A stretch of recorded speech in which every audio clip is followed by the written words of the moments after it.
There was a wooden gate at the western wall of Troy that no one had touched in 10 years. The Trojans knew what waited outside. They had watched the Greek ships arrive, counted the tents on the beach, learned the names of men who wanted them dead. But on the morning the Greeks left, the gate stayed closed. The horse stood alone in the sand, enormous and silent. And the question was not whether it was dangerous. The question was what kind of dangerous it was. Paris had brought Helen into the city through that same gate. The elders had argued then too. They had weighed honor against survival and chosen honor because honor felt like the only language left. Now the horse waited. And the choice was different, but the shape was the same. Let it in or burn it where it stands. The war had lasted so long that even victory felt like a kind of trap. The horse was beautiful. That was the problem no one wanted to say out loud.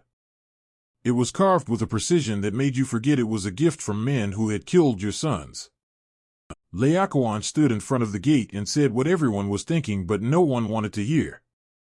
He was a priest, which meant he saw patterns where others saw only choices. He said the Greeks never gave gifts. He said the horse was a container, not an offering. He threw his spear and the wood echoed. The sound was hollow. People heard it. But hearing is not the same as believing. And belief is what moves gates. Laocoon had been right about other things.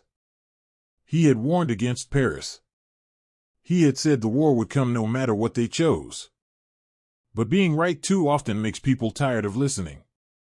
When the serpents came from the sea and killed him and his sons, the Trojans did not see it as a warning. They saw it as proof. The gods were angry that Laocoon had attacked a sacred object. That was the interpretation that allowed them to do what they already wanted to do. They wanted to believe the war was over. They wanted to stop counting the dead. They wanted to think that 10 years of grief could be resolved by a single act of faith. Sinan was still outside the walls when Laocoon died. He was a Greek soldier who had stayed behind, bound and bleeding, with a story that felt true because it was mostly true. He said Odysseus had tried to kill him.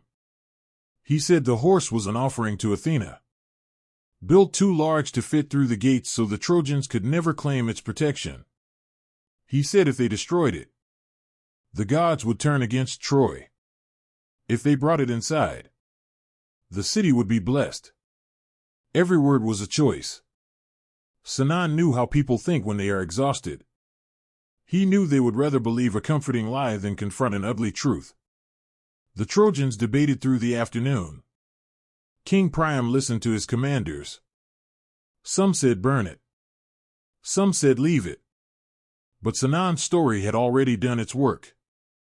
The horse was no longer just wood and rope. It had become a test of faith. To reject it now felt like rejecting the gods themselves. Cassandra screamed from the tower. She had been screaming for years. No one believed her because Apollo had cursed her gift. She could see the future but never convince anyone it was real. She said the horse would burn the city. She said Greek soldiers were inside.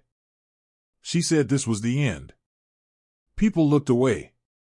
Prophecy without persuasion is just noise. The gate opened at sunset. It took 40 men to pull the horse through. The wheels were uneven and the wood scraped against stone.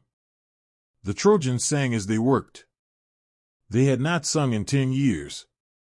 The horse moved slowly through the streets, past the temples, past the homes of men who had died believing the war would never end. They placed it in the center of the city, near the palace, where everyone could see it. Then they celebrated. They drank wine that had been saved for victory. They told stories about the Greeks retreating. They imagined the sails disappearing over the horizon. They let themselves believe that survival was the same as winning.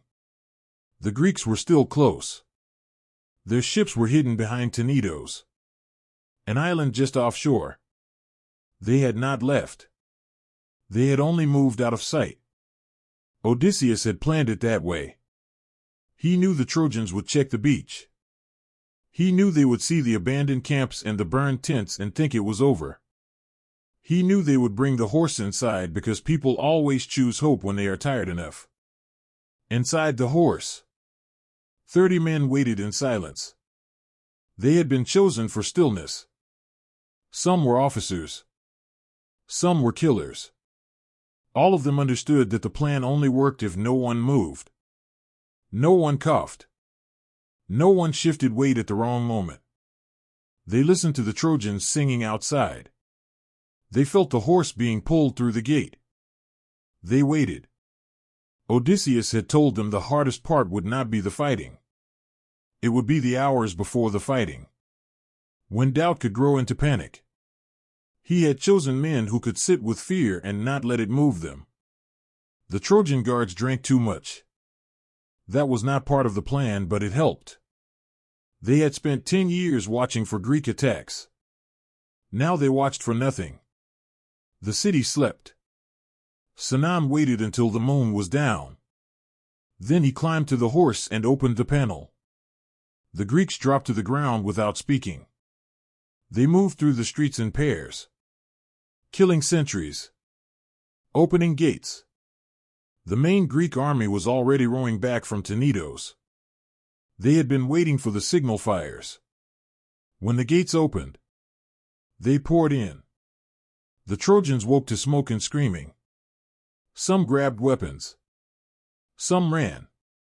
Most died confused, unsure what had gone wrong. The war had been outside the walls for so long that no one had imagined it could come from within. The city burned until morning. Priam was killed at the altar. Hector's son was thrown from the walls. Cassandra was dragged from Athena's temple. The Greeks took everything that could be carried and burned everything else.